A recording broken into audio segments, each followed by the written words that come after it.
in Gaza after he retired and left, he says, when he saw American colleagues and the IDF killing civilians.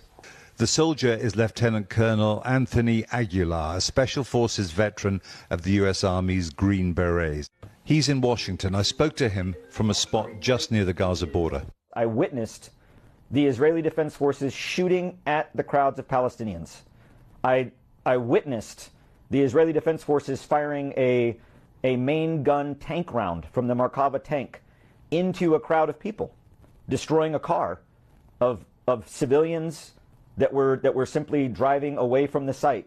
I witnessed mortar rounds being fired at the crowds of people to keep them controlled.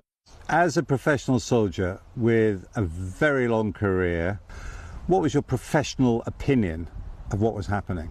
My professional opinion of how the sites were established was what I would describe as amateur.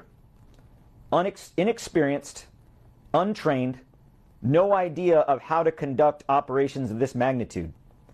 That would be my most benign assessment. In my most frank assessment, I would say that they're criminal. In my entire career, have I never witnessed the level of brutality and use of indiscriminate and unnecessary force against a civilian population, an unarmed, starving population.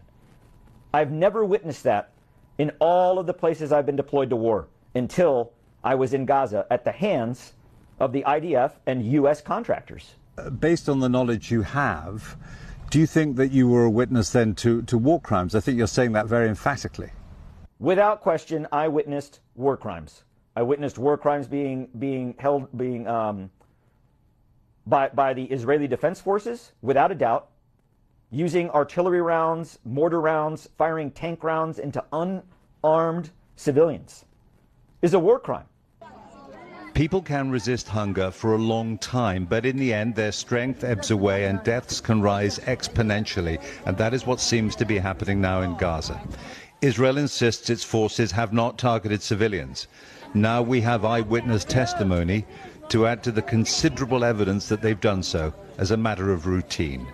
Jeremy Bowen, BBC News, Jerusalem.